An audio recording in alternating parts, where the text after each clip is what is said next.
করছিলাম মুস্তাফিজের পারফরমেন্স দেখবো, কারণ প্রথম 2016 থেকেই কিন্তু সে যখন আইপিএল খেলা শুরু করেছেন অসাধারণ পারফরমেন্স করে যাচ্ছেন। প্রত্যেক বছরই কিন্তু তার সেই প্রাপ্য সম্মানটা সে কখনোই পায়নি। এই বছর কলকাতায় চমৎকারভাবে বিট করেছিলেন আপনার চেন্নাই এবং দিল্লি, তিনটা টিম বিট করার কারণেই আসলে শেষ পর্যন্ত 9.20 করোড় তো তাকে নেওয়া হয়েছিল।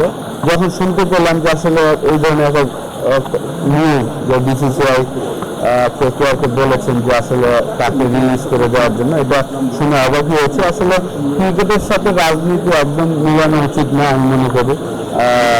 তো এটা শুনে আসলে খারাপই লেগেছে। আমি তো রাজনীতি একদমই বুঝি না এবং জাস্ট খেলা নিয়েই থাকতে চাই। আমিও মুস্তাফিজও শুধু খেলা নিয়েই থাকে। সে সুযোগ যদি না পায় ডেফিনেটলি মন খারাপ হবে, কিন্তু অতটাও আর কি খারাপও লাগবে না, কারণ এই কারণে যে যেহেতু তার মিউজিকে যদি না থাকে সে এইটাতে বিশ্বাসী। আকাশ চোপড়া কি বলেছেন এটা আমি শুনিনি, কিন্তু আমি আশা করি যে এগুলো খুব তাড়াতাড়ি দুই দেশ এবং দুই দেশের গভর্নমেন্ট, দুই দেশের ক্রিকেট বোর্ড তারপরে এই বিষয়টা নিয়ে অবশ্যই পজিটিভ আলাপ করবেন এবং আইপিএল এর আগে মুস্তাফিজ যেন আবার খেলতে পারে এটা আশা থাকে। তারা জানতে চেয়েছে যে আসলে নিউজটা শুনে কেমন লাগছে আর কি, কতটা শখ।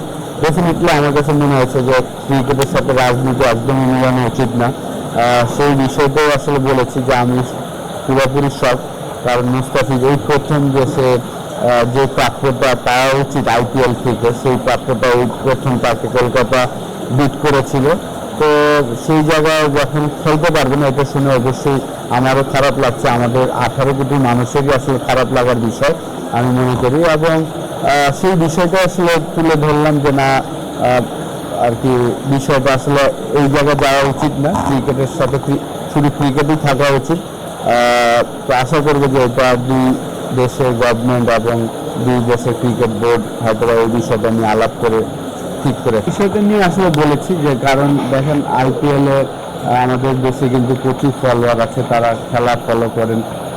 যখন এই ধরনের একটা ঘটনা হবে তখন কিন্তু আইপিএল এর খেলা থেকে হয়তো একটু বঞ্চিত হবে।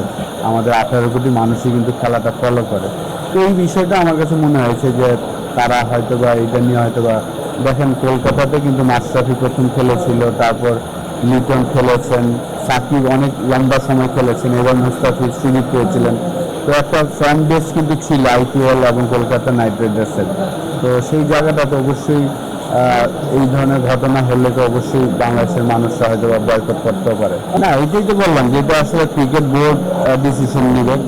আর আমি ব্যক্তিগতভাবে মনে করি যে খেলা জন্য সব দেশে আমাদের যাওয়া উচিত। মাঝখানে প্রায় 8-9 বছর 10 বছর আমরা পাকিস্তান ট্যুর করেনি, এখন কিন্তু আবার পাকিস্তানে ট্যুর করা হচ্ছে।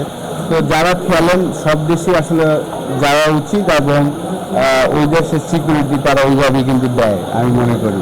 তো ওই জায়গাটা আসলে দুইটা দেশের বোর্ড হয়তো এই ডিসিশনগুলো নেবে।